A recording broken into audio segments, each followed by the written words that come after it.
Quando você tira da cabeça que você não tem mais idade, não sei o que, você tira da cabeça, você já se sente mais preparada para encarar esse mundão do balé, sim? Mas a grande verdade é que quando a gente vai para uma sala de aula, muitas vezes a gente acaba se sentindo desengonçada, se sentindo descoordenada. Por que isso acontece? Vamos entender.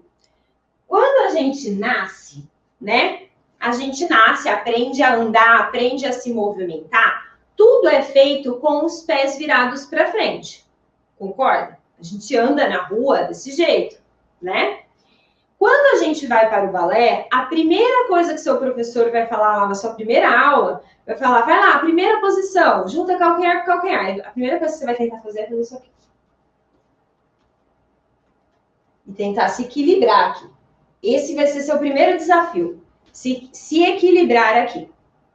Só isso, cara, a gente não ter segurança pisando no chão.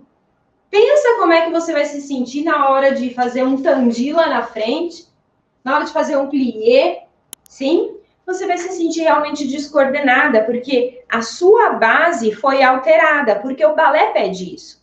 Com a repetição, isso melhora. Só que, aproximadamente, pela minha experiência e da Tia Ju, a cada 10 mulheres que chegam, a cada 10 que chegam no balcão de uma escola presencial, sabe quantas realmente vão na aula experimental que ela agendou? Então, ó, vamos supor que chegue 10 aqui no balcão da escola, quero agendar uma aula. As 10 agendam, sim? No dia da aula, chuta aí, quantas aparecem?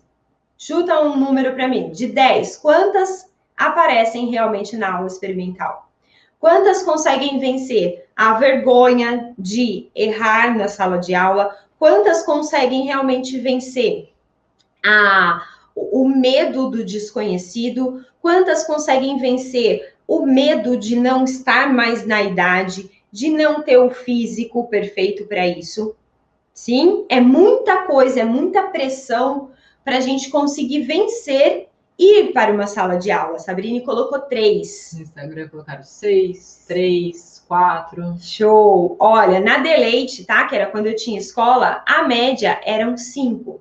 Sim, 50% que agendava voltava. Isso por quê? Porque a gente tinha como eu posso dizer, uma estratégia de ligar para essas mulheres falando, lembra que você marcou? Então a gente está super ansiosa para você vir, vai ser muito legal e parará, parará, parará.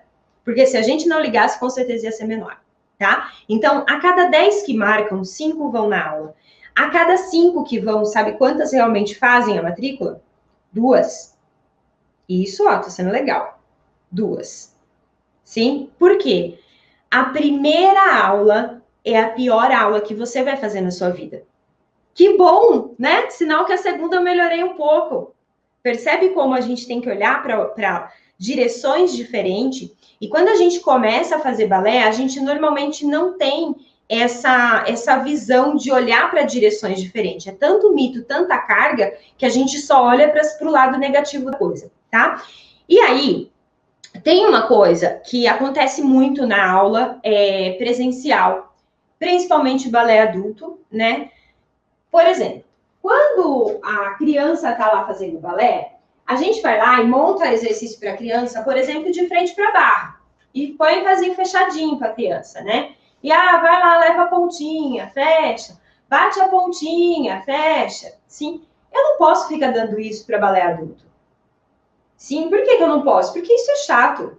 Balé adulto quer dançar, então eu preciso dar coisas para o balé adulto que ela se veja, ela se sinta bailarina. E não necessariamente é a mesma coisa que as crianças.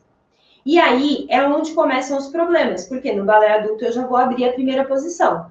A bailarina já vai começar a perder o equilíbrio. Aí eu vou falar para ela, faz o tandi. Aí ela vai fazer o tandi no estilo foi-foi, sabe? Dobra, estica, dobra, fecha e estica. E aí eu vou começar a encher essa bailarina de condição.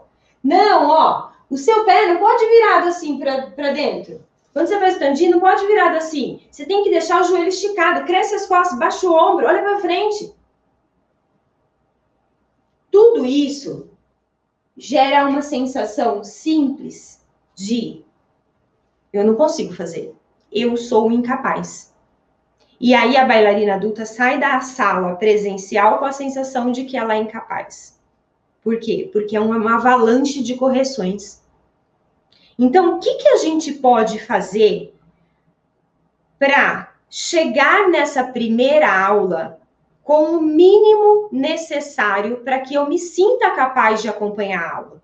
Mesmo porque você jamais vai conseguir pegar uma turma, jamais não, mas vai ser muito difícil.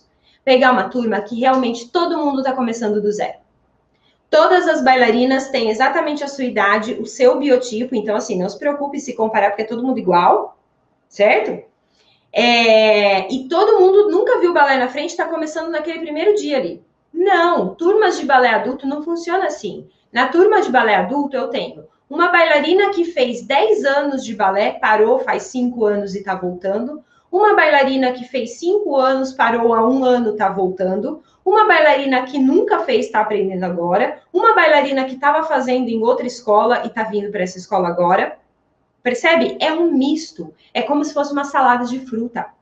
Todas são diferentes. E aí é onde começam os problemas de comparação, é onde começam os problemas do professor ter dificuldade para conduzir uma turma assim. É difícil, gente, eu já passei por isso. É muito difícil. Como é que a gente pode fazer, então, para minimizar tudo isso? Para que eu chegue na aula com o mínimo de controle do meu corpo. Sim? A gente pode desenvolver uma coisa chamada consciência corporal para o balé clássico. Esse é o primeiro passo. Não é autocorreção, tá? Primeiro passo é a consciência corporal aplicada ao balé clássico. O que é isso, Mário? Tem até surgido alguns cursos de consciência corporal aplicada ao balé clássico, aí eu vou dar uma olhada, tem anatomia, fisiologia, tem biomecânica, tem... Não é dessa consciência corporal que eu tô falando. Eu tô falando de uma consciência corporal que seja para você usar. Não para você ficar estudando, entendendo o nome de músculo, que hora que o músculo entra em ação. Não. É uma consciência corporal aplicada ao balé. O que eu tenho? Como é que eu tenho que fazer com o meu corpo para conseguir colocar uma primeira posição sem ficar perdendo o equilíbrio? Isso é consciência corporal aplicada ao balé. Quando eu trabalho isso, quando eu consigo entender o que eu faço com o meu corpo para conseguir isso, eu tenho muito mais controle do meu corpo. Se eu tenho controle, eu me sinto mais segura. Se eu me sinto mais segura, eu me vejo menos perdida na aula de balé. Isso não significa que eu não vou errar, isso não significa que vai ter passos que eu vou saber todos os passos, não. Só que eu tenho controle do meu corpo. Esse é o ponto. Essa é a chave. Se você quer começar aulas presenciais em uma escola de dança, aprenda primeiro a dominar seu corpo. Porque senão você tem uma séria tendência a ser uma das 3 que não fecharam a matrícula e que desistiram, engavetaram o sonhozinho por mais anos, talvez até pela vida inteira.